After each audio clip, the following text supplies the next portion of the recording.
Brace yourself. You're about to enter the SKOLHole, where we talk anything and everything Minnesota Vikings. Don't forget to bring a change of clothes. It might get dirty. Here are your hosts, Draft Season's own, One Bar and Lust. All right, you've been inserted into the wet, sloppy SKOLHole. I am One Bar. I am joined, as always, with Mr. Lupagus. Oh, man, the way you started that makes me freaking hard as a rock. I bet it does. I don't think it takes much to get you hard these days. Oh, my God. Well, we are down, not to single digits, but damn close till draft day. 12 days. 12. It's almost to the point where you start counting the hours. I'm getting nervous. I'm having draft dreams. It's all starting to come true. I'm wet. I have not had a draft dream yet. Wow. Well, usually draft dreams don't have a very good ending. They're more draft nightmares. Yeah, I don't think I've really had many draft dreams where it's I think I actually had once where we took you in round one. Oh God, that's a franchise-changing move. Yeah, for the best. No, it's a pure shit. Okay, that's not polite. Well, today, the NFL draft will be the theme, but even bigger theme. We're talking offensive line. Yeah, it's going to be the big talker throughout the entire draft. How often and when the Vikings will address their offensive line is their biggest issue. You gave Kirk Cousins all this money. You got to ensure that he stays upright. So investing in the O-line is something they have to do. They did it a little bit in free agency as best they could, but there's still plenty of holes to fill. I got holes to fill.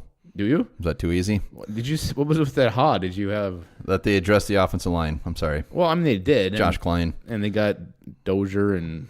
Oh yeah, I keep forgetting about Dakota Dozier, Bulldozer. Who else? There's someone else. I can't think of who it is. But yeah, so we are gonna give you some names to get very familiar with. I mean, all these names we're gonna give you. There's a good chance at least a couple of them, hopefully a couple of them, will be Minnesota Vikings, regardless of the round. Yeah, we'll go round by round here. We'll give some names and then really talk about who we actually think might get chosen out of those names and who we actually want from those names. Realistically, we're gonna be very realistic today. We're not gonna be puffing purple parts. This isn't fantasy unicorn land. We're not gonna be prancing around with glitter on our nipples. So like you maybe frolic once or twice. So round one, a lot of us know these big names. So let's just talk about some of these names. The big ones, Juwan Taylor. I think you can just cross him off right out the bat. I think he's going to be gone. Yes, Juwan Taylor is going to be gone. When it comes to round one, offensive lineman, it seems the closer you get to the draft, all of a sudden more and more of these guys that were supposed to be in the mid-20s, all of a sudden everybody's saying they're going to be top 15 picks. Well, you look at last year, Mike McGlinchey, Colt Miller, both those guys I think McGlinchey was maybe top 15, but Miller was expected to go in the 20s. I think they both went in the top 15. So this is a position where the value really rises as you get during the draft. I mean, it shoots way up. Which is bad news for the Vikings sitting at 18, especially when you got the Giants who picked twice. Yeah. You got the Jaguars. You got who else? You got the Redskins, the Panthers. Yeah, all these guys are going to be wanting and needing offensive line. So Juwan Taylor, he is a big name, but Vikings fans, let's not get used to that name because he is not coming home. He's not. He's not coming home. He'll be He's going to find a different home. Other big names, Andre Dillard, very hot name, The old dilly dally. Where I see Dillard, I honestly think when all is said and done, he's going to be a top 10 pick. I don't know. I think he's going to be a Carolina Panther. I just really do. I think that's where he ends up. Like you said it before, I think this guy's strictly a tackle, probably on the left side. He probably needs maybe a year of seasoning, but I think he could be a long-time starter. But for the Vikings to even take this guy, there's going to be so much shuffling that has to be done. What about Lowry's seasoning? That's you can put that shit on anything. Yeah, you do. Your entire family does. I don't know what that taste even is. It's just Lowry's. Yeah, it is. It's like Lowry's. I think it came from some woman named Lowry's Panties. Oh, all right. So Dilly Dally, he's not very likely to be on the board for the Vikings. Probably not. I mean, better chance than Taylor, but I really think Dillard's going to be gone too. So Vikings fans, don't be buying your Andre Dillard jerseys just yet. Ugh, yuck. All right, the big one that's been pretty hot with the Vikings lately. Again, another guy, Jonah Williams, Alabama guard tackle. You see a lot of mock drafts. Even Kuipers, I think, had Jonah Williams going, but I really don't think he's going to be there. He's too damn good. Too damn good. Yeah. I mean, picture this: the Giants would have to pass on him twice. They would, and the Redskins would have to, the Panthers would have to, the Bills would have to. I think it's slim. As we get closer to the draft, I think the chances of Jonah Williams being on the board just get thinner and thinner. And as much as I'd love for it to happen, I'm not anticipating Jonah Williams being in purple. But those 4 names: Taylor, Dillard, Williams. Three names. Any of those 3, if they do end up with the Vikings at pick 18 without trading up, that is a ginormous win for Vikings land. That's the number one goal, is to get one of those 3 guys. But realistically, probably not going to happen. Yeah, it probably won't. So let's look at the names that might be there. First of all, you got the tackle guard from Oklahoma, Cody Ford. Then I think North Carolina State center guard Garrett Bradbury are you're probably 2 top options that would be there at pick 18. Again, if those 2 were on the board, which one would you take and why? Shit. I was a big Cody Ford guy at the beginning of the season. I'm still a big Cody Ford guy, but Bradbury is damn good. I think I would stick with Cody Ford. I'd take Cody Ford. Yeah, and I think the reason for that is that he can play tackle. Bradbury can play guard, center, and just the ability to play tackle is a more valuable position. So I think maybe that's why the Vikings would go Ford over Bradbury. Though I love Garrett Bradbury, I think this guy is just solid every facet of the game. Probably a better athlete than Ford overall. But Ford does give you that ability to play tackle, and that's just huge. So yeah, Bradbury is going to be awesome. I'd be all for trading back and taking Bradbury mid to late 20s. I think it's more where you should go.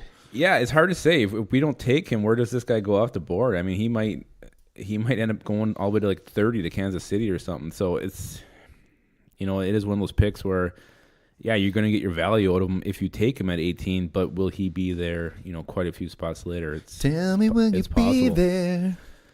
I got 2 other guys that I think are going to go in round 1. Yeah, I think I have these guys that you're going to say in round 2, but I think they're going to end up late round 1-ish. So go ahead and shoot them. I got Chris Lindstrom. Yep. I think he's going to be a round 1 pick. I think that's just locked.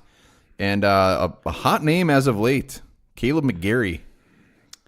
Right tackle. Yeah, I got him in round 3, but oh my God, he's kind of like was it Colton Miller from last year? All of a sudden he just starts flying up the chart.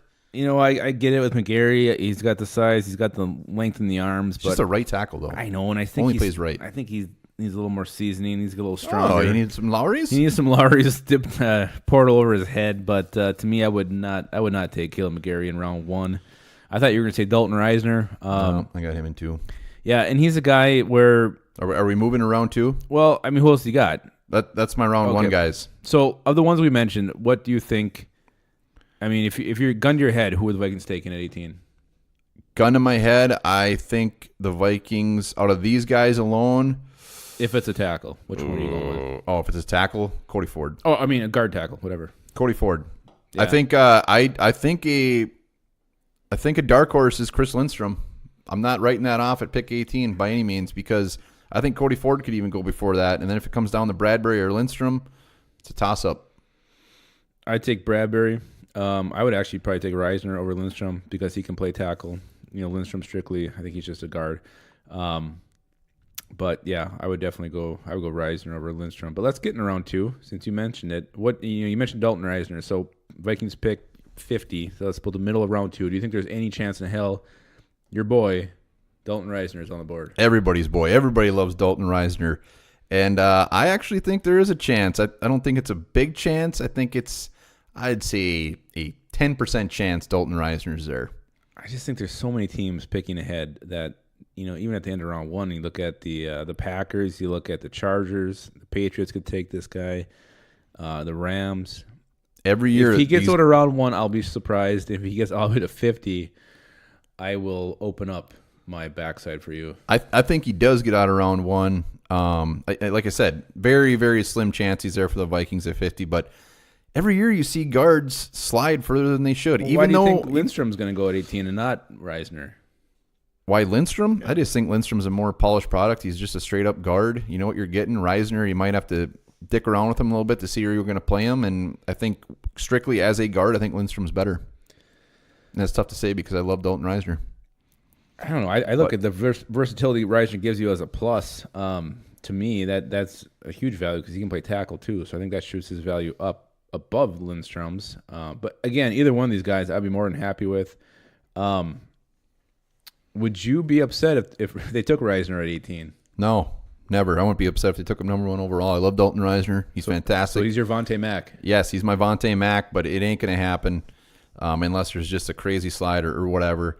Other round 2 guys, Greg Little. Yeah, I got him too. Slid quite a bit. He's been all over the place, but I think he's solidified himself as a round 2 pick. Yeah, he's a little heavy-footed. I think he's probably just going to be a right tackle in the NFL, but he's got the size, he's got the arms, and he's probably going to be a long-time starter on the right side, so that's definitely worth a round 2 pick, in my opinion. If the Vikings were going to go somewhere else other than offensive line round 1 and they got Greg Little at pick 50, I don't think anyone could complain. No, I don't think we would be upset. Another guy, too, a guard center, Eric McCoy of Texas A&M. This guy could end up going earlier. He could go late round 1. I think he's one of those fringe guys again. But this guy, you plug this guy in at guard, I think he's probably going to start for you for 8 years. Why not 9? I don't know. What those contracts usually go 5 and then, 8 to 10 year starter. I think he's safe. I think he's, he's right up there to me with Lindstrom and Reisner. I think you plug this guy in, he's ready to go. You get him at pick 50. That's a huge value. I don't know. It's hard to say in round 2 who's going to be on the board, but every year someone does slide. So yeah, after possibility.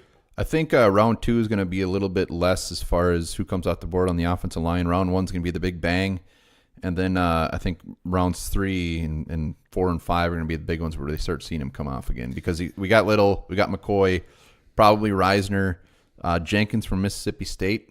Where do you got him? Oh yeah, he's in that round 2 mix to me. I think his value is actually probably late round 2, early round 3. But if the Vikings took him at 50, I would be fine. I'd be fine with that. Another guard center. Yeah, I mean, I like those.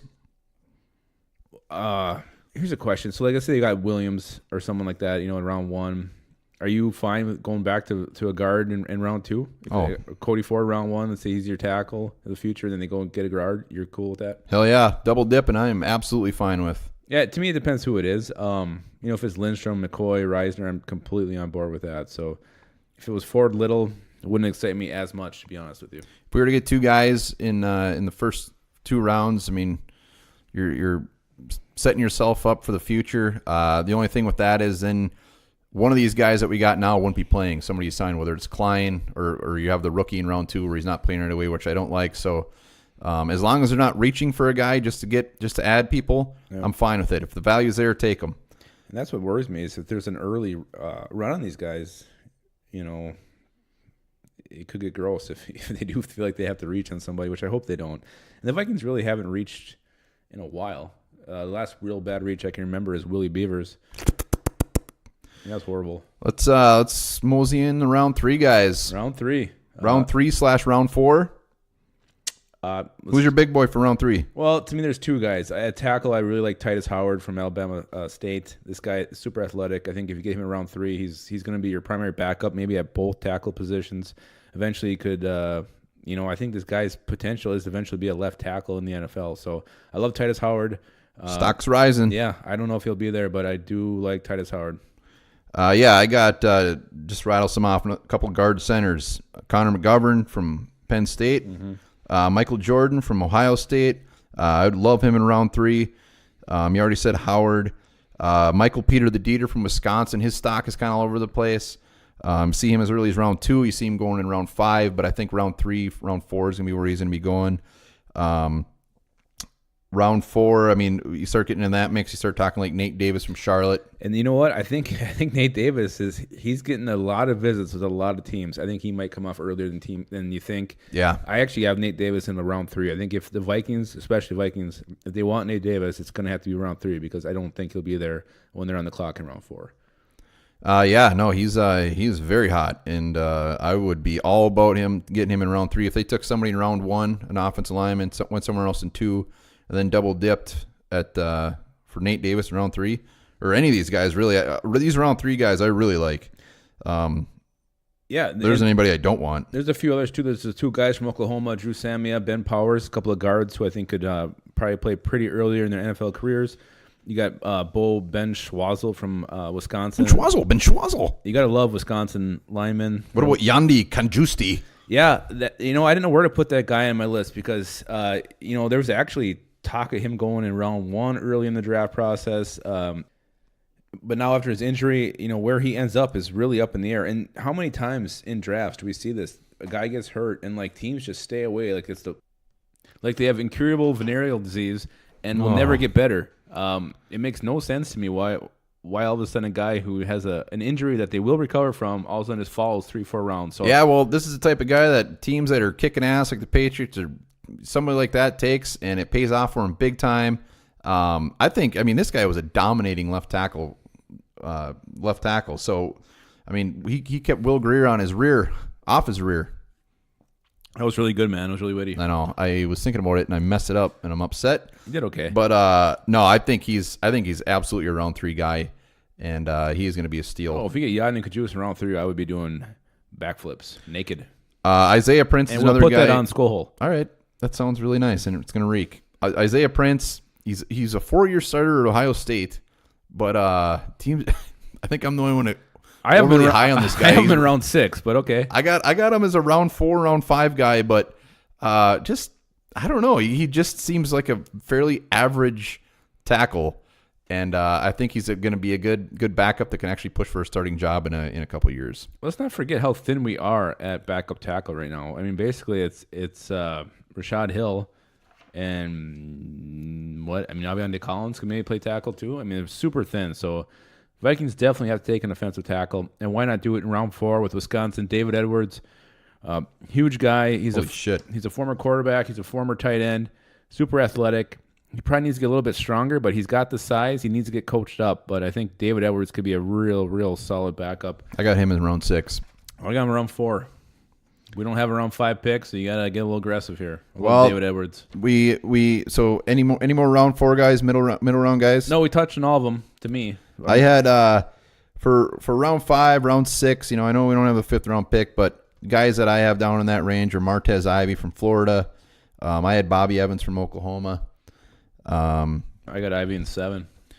David Edwards, Ben Powers for guard Oklahoma. You already mentioned him. You can't come up with a better name for a guard than Ben Powers. No, it makes a lot of sense. Ben Powers. Round 6. Ben Powers. I got O-tackle Max Sharping. Yep, got him. He's, I don't think he's going to be anything great, but I think he'll be a real solid player for you. And then a guy I love, Hjalti Froholt from Arkansas. Butthole? Froholt. I think he's the one who threw the ring into the fiery pits of Mordor. Yeah. This guy is just not a great athlete, but he's a tough bastard. He'll fight you. He'll sit there, at guard, and he'll punch, he'll fight. He's just a tough guy, and I love adding tough guys to your line. I actually bumped this guy up to round 6 because that's how much I actually want Hjalti Froholt. Yeah, and there's center too. A couple Notre Dame guys: Alex Bars, guard. Sam Mustapher, center. Mm-hmm. I really like him. A lot of people have him around 6 area. Got to the shaft, did not get invited to the combine, which was BS. But he would be a good late rounder. Let's just talk straight up late rounders. Tyler Romer, I know you like that guy. I do. I love Tyler Romer. He's the best thing about Tyler Romer is he's still got a lot of learning to do, and so there's a ton of upside on that guy. Huge high ceiling. Get him around 6, around 7. That's great value. Tyler Romer. Tyler Romer is 6'7" of pure heaven. Yeah, he's. Hear what I said? There is. Yeah, I did. There's that one was actually written down. Wow. 6'7" pure heaven. San Diego State. There is some maturity issues with Romer and me and you, but that guy. I think he's an unfinished product, and he's got potential there. A couple guys I like late in the draft. You mentioned Martez Ivey. I just think he could be. I don't think his ceiling is real high. I think it's just, he's a guy who, if your starter gets hurt, he could eventually be your backup at right tackle or something. I like Trey Pipkins from Sioux Falls. Pipsky. Not the strongest guy out there, but he's athletic. He's got fun little boobies that bounce around when he's doing his stuff. And then don't forget Golden Gopher, Jamal Green. I got him. Huge. What is he? 6'7", 6'6"? No, he's 6'5", but he's 335 That's pounds. what it was. I knew there was one number that just fucking jumped ginormous off the screen. And isn't he recovering from an injury? I mean, I think this guy maybe would have been a little bit higher if he was completely healthy and could go through the complete process. Yeah, he was a tackle for the Gophers. There's no doubt they're going to be moving his ass inside to guard at that size, but he is a mammoth of a man. Yeah, and that's the kind of guys you look for late in the draft. Injured guys who are huge, who have size, who just need some coaching up. Another big guard is Nate Herbig. Don't get me started on Nate Herbig. 6'3", 334 pounds. He's honest to God the fattest lineman I've ever seen at the combine. That's what his weight. I mean, he's 334 pounds. His name is He's right. only 6'3". Put that boy at guard. Not many people are getting around him as long as he doesn't have to move. Can get out of his stance. So yeah, I mean that for all the names we just rattled off, there's a good chance we're going to at least have a couple of these guys. And hopefully one of them is the first round guys, like we said. And I would say best guess for me, we're going to get one in the first round. And then unless somebody slides crazy in this round 2, like a Dalton Reisner or Eric McCoy like that, I think they wait till about round 4 to double dip. Yeah, I mean, that makes sense too. I mean, I could see round 1 and round 3 if the right guy's there, like a Michael Dieter or something. But yeah, I could even see like a 1-3 and like a 6 or 7. You get 3 guys really fill out the depth chart. Like a Cody Ford, Michael Dieter, Jolty Froholt. Man, would that make me wet as hell? Yeah, and you got to remember, so as of now, there is really only one hole to fill with the signing of Klein, right here, and it's right there. So we only it's either we go center and bump out Elfline, or we go guard and we're set. Yeah. So the other ones would be for depth. It's not like we're going to also get rid of Riley Reef after this. No, I know, but I also don't think you should just hand Josh Klein the starting job after his season last year. I think he should fight for it. But you're right. I mean, he is probably going to be penciling as a starter at right guard. So, like you said, it's going to be one spot they're going to be fighting for. But what's Reif got? Reif's got like a year left, 2 years left? Yeah. So, I mean, I'm not saying they're not going to do it, but we're looking at adding a starter.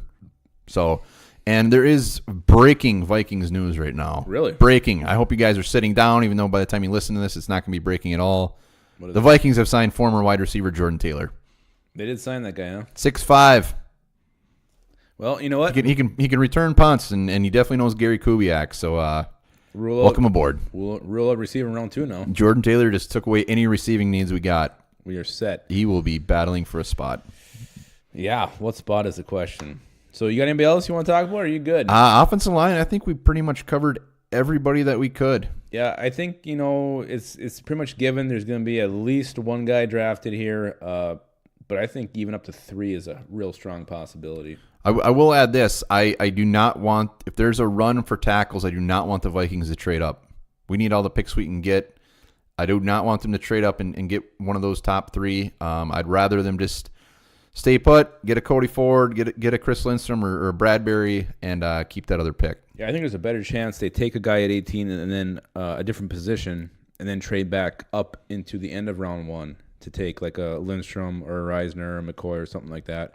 That's more of Rick Spielman's style. He likes to get rid of that round 3 pick. He rarely keeps it. So that's something to watch for, especially if there's an early run and the Vikings have to go a different position at 18. So and let's be very clear. If in any situation Dalton Reisner becomes a Minnesota Viking, shit's going down. What's going to happen? Everything. Oh my I'm God. going to get buck-ass naked and light myself on fire. I'll be so excited. I won't be able to handle my emotions. Will you tuck? I don't know.